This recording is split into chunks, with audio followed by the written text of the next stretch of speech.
The Colors of Space. Chapter 13. Ring was still bending over Meta's hand when Vorongil came into the cabin. He started to speak, then noticed Ring. "I might have known," he growled. "If there was anything to find out, you'd find it." "Shall I go, Reiko Mori?" "No, stay. You'll find out some way or other. You might as well get it right the first time. But first of all, are you all right, Meta?" Her chin went up defiantly. "Yes. And why have you lied to us all these years? All of you?" Vorongil looked mildly startled. "It wasn't exactly a lie. 9 out of 10 Lhari captains believe it with all their heart, that humans die in warp drive. I wasn't sure myself until I heard the debates in Council City last year." "But why?" Vorongil sighed. His eyes rested disconcertingly on Bart. "I presume you know human history," he said, "better than I do. The Lhari have never had a war in all written history. Quite frankly, you terrified us. It was decided, on the highest summit levels, that we wouldn't give humans too many chances to find out things we preferred to keep to ourselves. The first few ships to carry Mentorians had carried them without cold sleep, but people forget easily. The truth is buried in the records of those early voyages.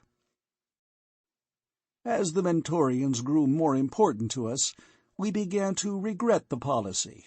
But by that time, the Mentorians themselves believed it so firmly that when we tried the experiment of carrying them through the shift into warp drive, they died of fear, pure suggestion.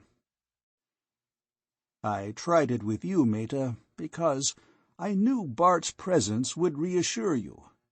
The others were given an inert sedative they believed to be cold sleep drug. How are you feeling, Bart?" "Fine. But wondering what's going to happen." "You won't be hurt," Vorongil said quickly. Then, "You don't believe me, do you?" "I don't, sir. David Briscoe did what I did, and he's dead. So are 3 other men. Men do strange things from fear, men and Lhari.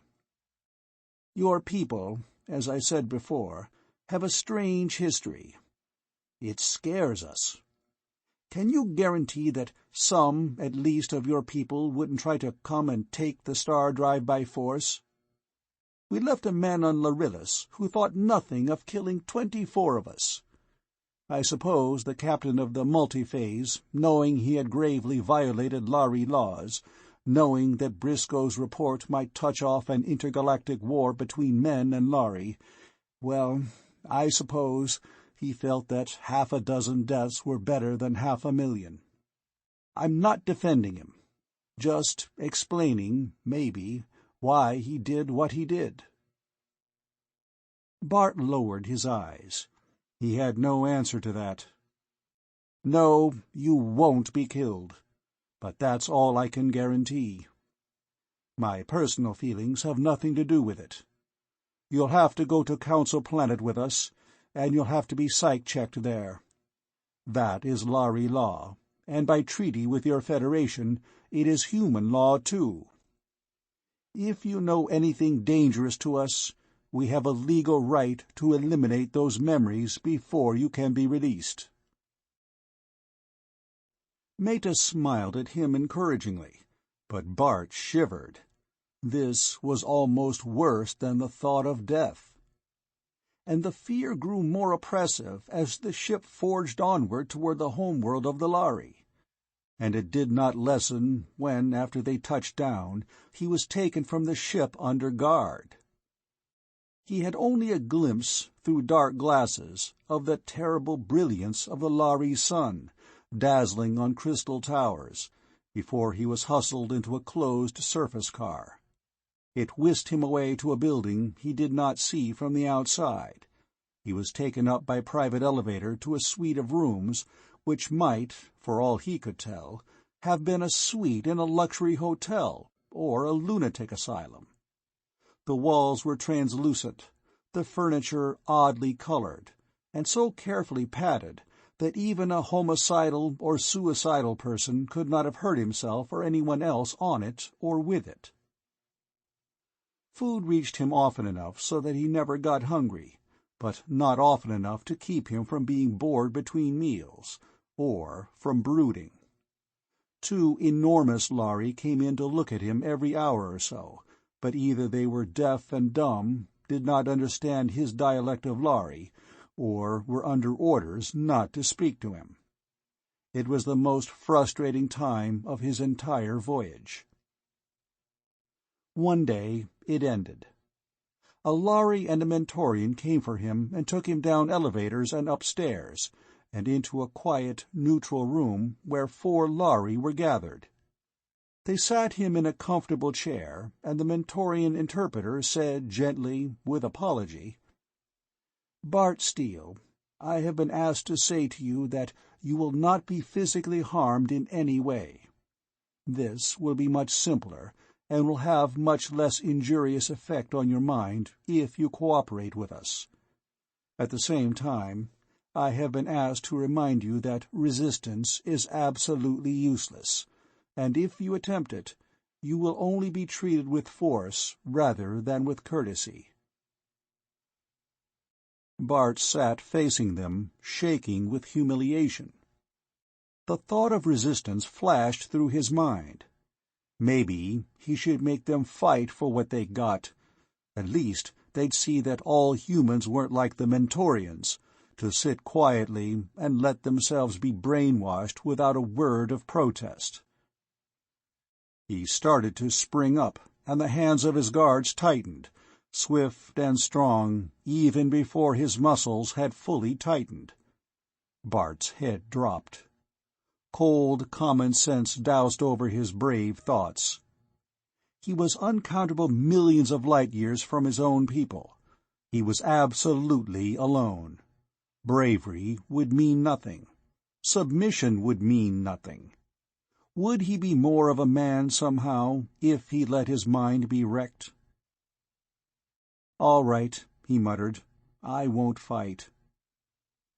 "You show your good sense," the Mentorian said quietly.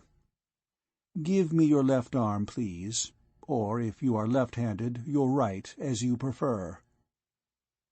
Deftly, almost painlessly, a needle slid into his arm. Giving in, a dizzying welter of thoughts spun suddenly in his mind. Briscoe, Raynor 1 and Raynor 3, the net between the stars, Ring, Vorongil, Meta, his father. Consciousness slid away. Years later, he never knew whether it was memory or imagination, it seemed to him that he could reach into that patch of gray and dreamless time and fish out questions and answers whole, the faces of Lhari swelling up suddenly in his eyes and shrinking back into interstellar distance, the sting smell of drugs, the sound of unexpected voices, odd reflex pains, cobwebs of patchy memories that fitted nowhere else into his life, so that he supposed they must go here. He only knew that there was a time he did not remember, and then a time when he began to think that there was a such thing as memory, and then a time when he floated without a body, and then another time when the path of every separate nerve in his body seemed to be outlined, a shimmering web in the gray murk. There was a mirror and a face. There were blotchy worms of light, like the star trails of peaking warp drive through the viewport, color shifting and receding. A green star, the red eye of Antares. Then the peak point faded. His mind began to decelerate and angle slowly down and down into the field of awareness, and he became fuzzily aware that he was lying full length on a sort of couch. He shook his head groggily. It hurt. He sat up. That hurt too. A hand closed gently around his elbow, and he felt the cold edge of a cup against his sore mouth. "Take a sip of this." The liquid felt cool on his tongue, evaporating almost before he could swallow. The fumes seemed to mount inside the root of his nose, expanding tremendously inside his head and brain. Abruptly, his head was clear, the last traces of gray fuzz gone. "When you are able," the Mentorian said courteously, "the High Council will see you." Bart blinked. As if exploring a sore tooth with his tongue, his mind sought for memories, but they all seemed clear, marshaled in line. The details, clear and unblurred, of his voyage here. His humiliation and resentment against the Lhari. They could have changed my thinking, my attitudes. They could have made me admire or be loyal to the Lhari. They didn't. I'm still me. "I'm ready now." He got up, reeled, and had to lean on the Mentorian. His feet did not seem to touch the ground in quite the right way.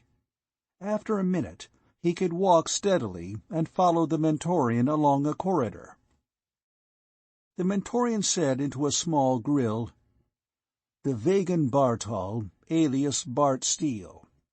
And after a moment a doorway opened. Inside a room rose, high, domed, vaulted above his head, whitish opalescent, washed with green. For a moment, while his eyes adjusted to the light, he wondered how the Lhari saw it. Beyond an expanse of black, glassy floor, he saw a low semicircular table, behind which sat 8 Lhari.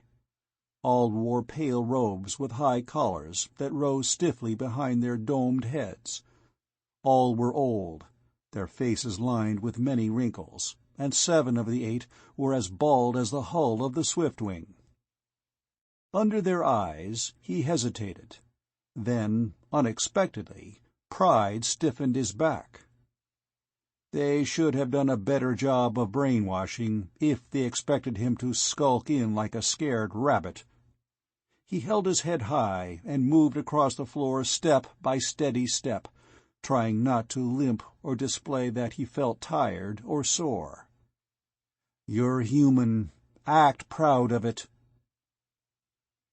No one moved until he stood before the semicircle of ancients.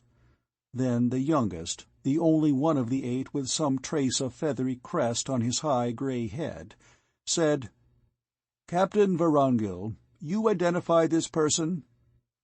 "I do," Vorongil said, and Bart saw him seated before the High Council. To Bart, the Lhari captain seemed a familiar, almost a friendly face. "Well, Bart Steele, alias Bartol, son of Barahun," said one of the old Lhari, "what have you to say for yourself?" Bart stood silent, not moving. What could he say that would not reveal how desperately alone, how young and foolish and frightened he felt? All his brave resolution seemed to drain away before their old, gnomish faces. Here he'd been thinking of himself as a brave spy, a gallant fighter in humanity's cause and what-not. Now he saw himself for what he was, a reckless boy, meddling in affairs too big for him. He lowered his eyes. "We have read the transcript of your knowledge," said the old Lhari. "There is little in it that we do not know. We are not, of course, concerned with human conspiracies, unless they endanger Lhari lives. The Antares authorities will deal with the man Montano for an unauthorized landing on Lharillis, in violation of Federation treaty." He smiled. his gnome's face breaking into a million tiny cracks, like a piece of grey glazed pottery. "Bartol, or whatever you call yourself, you are a brave young man. I suppose you are afraid we will block your memories, or your ability to speak of them?" Bart nodded, gulping. Did the old Lhari read his mind? "A year ago we might have done so. Captain Vorongil, you will be interested to know that we have discussed this in council, and your recommendations have been taken. The secret that humans can endure star drive has outlived its usefulness. For good or ill, it is secret no longer. We cannot possibly eliminate all the old records, or the enterprising people who hunt them out. The captain who had David Briscoe killed, under the mistaken notion that this would excuse his own negligence in letting Briscoe stow away on his ship, is undergoing psychotherapy and may eventually recover. As for the rest, Bart Steele, you know nothing that is a danger to us. You do not know the coordinates of our world, or even in which galaxy it is located. You do not know where we secure the catalyst your people seek. In fact, you know nothing that is not soon to become common knowledge. In view of that, we have decided not to interfere with your memories." "Talk as much as you like," added another of the ancients, "and may your memories of this voyage help in understanding between the Lhari and other human races. Good fortune to you." And he was smiling. "There is another side to this," said a third, more sternly and gravely. "You have broken a treaty between Lhari and man. We have dealt with you as the laws required. Now your own people must do so. You must return with the Swiftwing to the planet where the violation originated." He consulted a memorandum. "Procyon Alpha. There, you and the man Raynor III will face charges of unlawful conspiracy to board a Lhari ship in violation of intergalactic trade treaties. Captain Vorongil, will you be responsible for him?" "So, I've lost," Bart thought drearily. "I didn't even learn anything important enough for them to suppress." There was a strange wounded pride in this. After all his trouble, he was being treated like a little boy who has used a great deal of enterprise and intelligence to rob a cookie cupboard, and for his pains is sent home with the stolen cookie in his hand. Vorongil touched his arm. "Come, Bartol," he said gently. "I'm taking you back to the Swiftwing. I don't have to treat you like a prisoner, do I?" Numbly, Bart gave what the old Lhari asked, his word of honor not to attempt escape. Escape? Where to? Or to attempt to enter the drive chamber of the Swiftwing while they were still among Lhari worlds. As they left the council hall, Bart, in a gesture of despair, covered his face with his hands. As he brought them down, he found himself staring at them, transfixed. The fingers looked longer and thinner than he remembered them, but they were his own hands again. The nails seemed faintly thick and ridged, and there was still a faint grayish tinge through the pale flesh color, but they were human hands, unmistakably. He felt of his nose and ears with fumbling fingers, raised his hand and touched the very short, crisp hair growing on his newly shaven skull. "You fool," said Vorongil to the Mentorian in disgust. "Why didn't you tell him what the medics had done for him?" "Easy, Bartol." The old Alari's arm tightened around his shoulder. "I thought they told you. Somebody come here and give the youngster a hand." Later, in the small cabin, it had been Rugel's, which was to be his prison during the return voyage of the Swiftwing, he had a chance to study his familiar strange face. He had thought that only a short time, an hour or so, had elapsed between the time he was drugged and the time they took him before the Council. Later, from what he learned about the dispatch schedules of the Swiftwing, he realized that he had been kept under sedation for nearly 3 weeks, while his face and hands healed. As Raynor III had warned, the change was not altogether reversible. Studying his face in the mirror, he could still see a hint of something thin, strange, alien in the set of his features, the nose and chin somewhat too pointed, elfin to be human.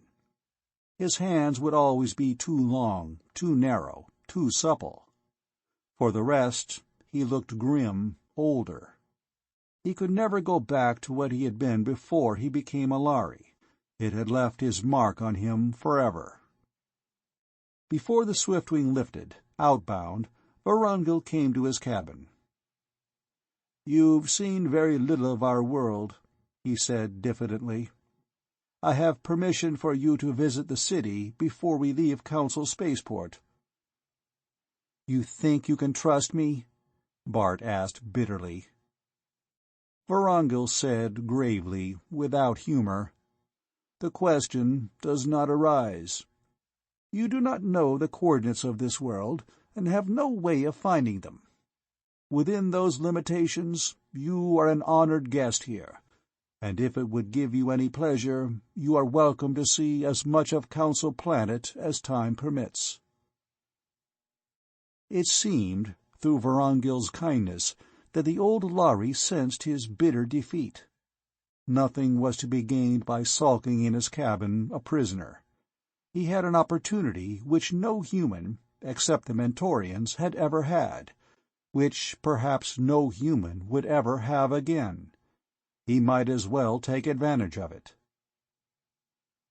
Ring and Maida both seemed startled at his new appearance, but Maida instantly held out her hands, clasping his quickly and warmly. "Bart, I wondered what your real face looked like, but I think I'd have known you anyhow." Ring surveyed him wonderingly, shaking his head. "Say something," he implored, "so I'll know you're Bartol." Bart held out his arm, less gray by the day as the drug wore out of his system. The thin line of the scar was still on it. He raised his forefinger lightly to the fine line on Ring's cheek. "I couldn't return that now, so let's not get into any more fights." Ring laughed and gave him a rough, affectionate shove. "You're Bartol, all right." Even his sense of defeat vanished in wonder as they came out into the great spaceport. He saw now that the Lhari spaceports in human worlds were built to create, for the spacemen so far from their native worlds, some feeling of home. But everything here was so vast as to stagger the imagination. There were miles and miles of the great ships, lying strewn like pebbles on this monster beachhead into space, bearing the strangeness of 1,000,000 far-flung stars. He gaped like a child. Above them, the burning brilliance of a star gave strange glow and color to the crystal pylons. What color was the star? He turned to Maida, irritated at his inability to be sure. "Maida, what color is this sun? I've been all around the spectrum, and it's not red, blue, green, orange, violet—" He broke off, realizing what he had said and what he had seen.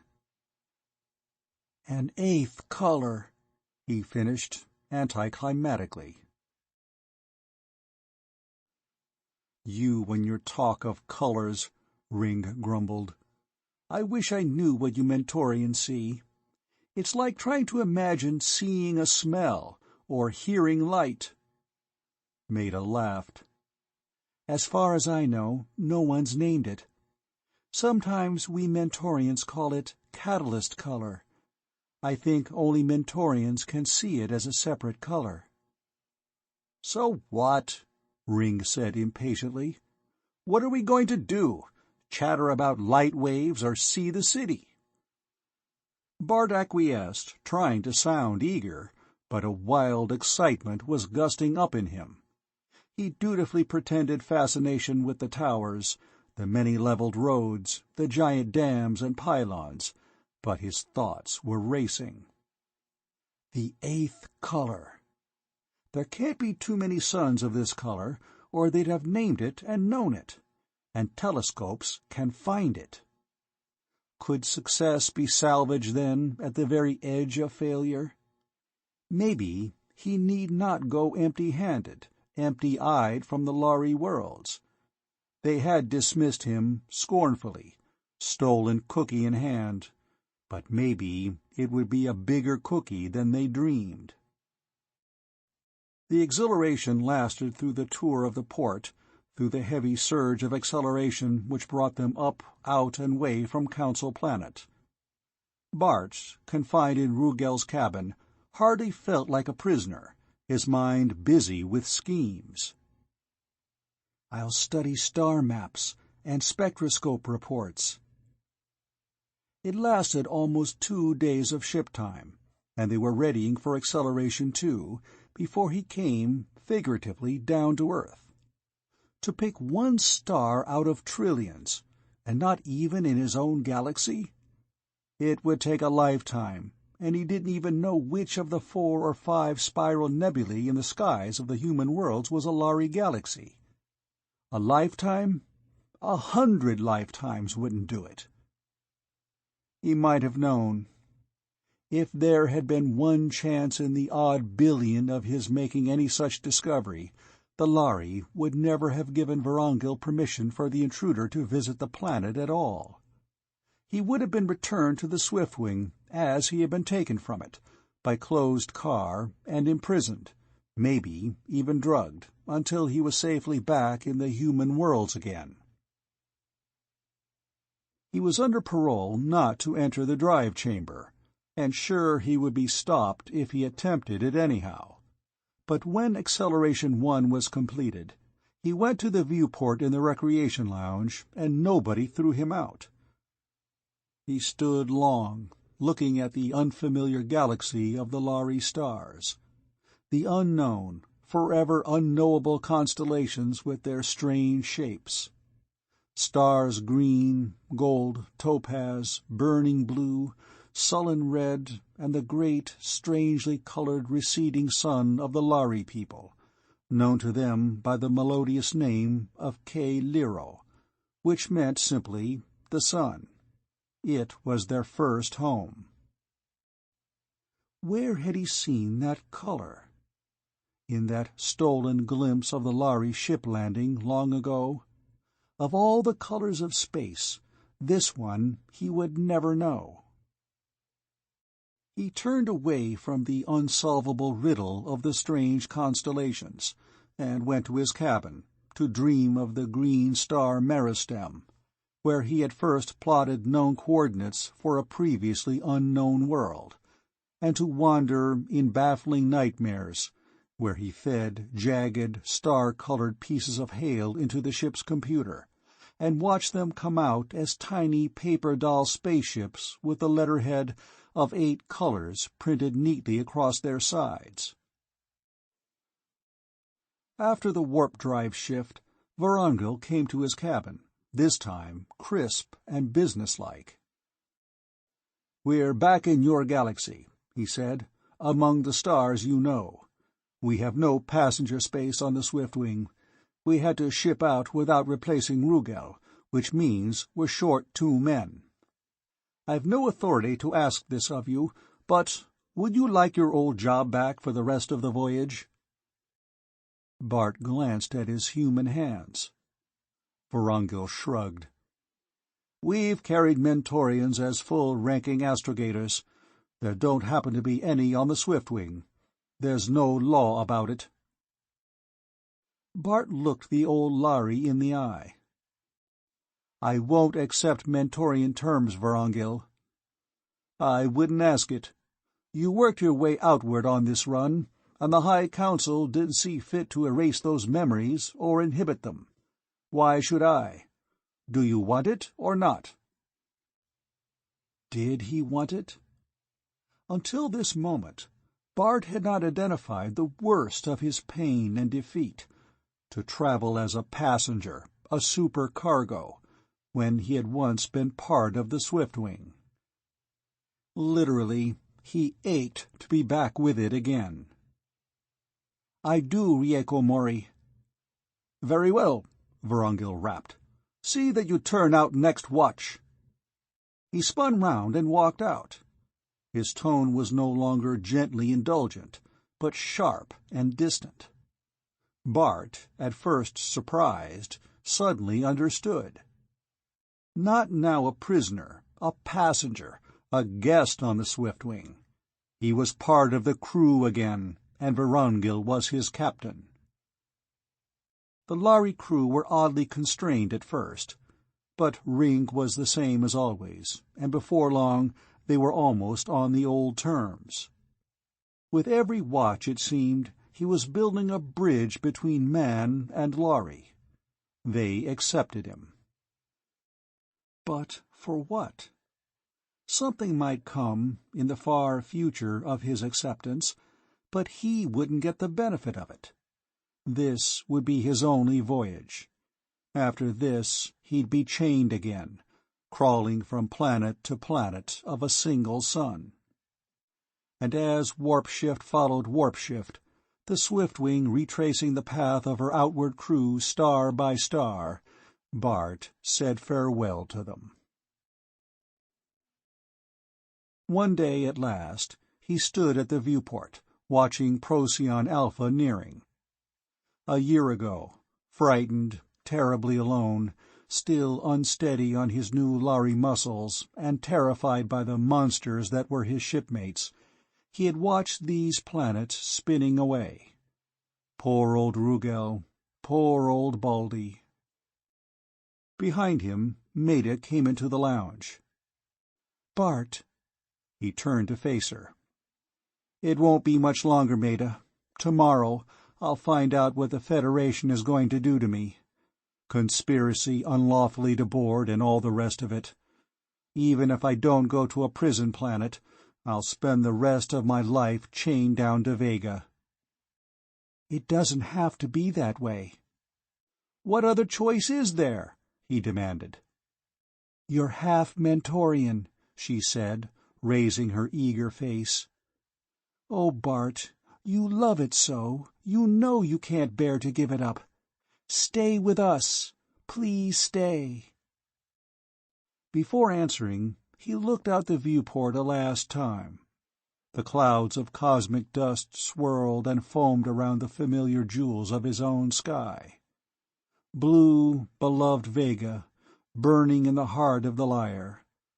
Home. When would he go home? He had no home now. Yet his father had left him Vega Interplanet, as well as 8 colors and a quest to the stars. He searched for the topaz of Sol, where he had learned astrogation, Procyon, where he had become a Lhari, the ruby of Aldebaran. Hail and farewell, David Briscoe. The bloodstone of Antares, where he had learned fear and the shape of integrity. The colors, the unknowable colors of space. And others, nameless stars, where he and his Lhari shipmates had worked and played. And stars he had never seen and would never see, all the endless worlds beyond worlds and stars beyond stars. He took a last, longing look at the colors of space, then turned his back on them, deliberately giving them up. He could not pay the price the Mentorians paid. "No, Maida," he said huskily. "The Mentorian way is one way, but I've had a taste of being one of the masters of space. It's more than most men ever have. Maybe it's more than I deserve. But I can't settle for anything less. Not even if it means losing you." He shut his eyes and stood, head bowed. When he looked up again, he was alone with the stars beyond the viewport, and the lounge was empty. End of chapter 13.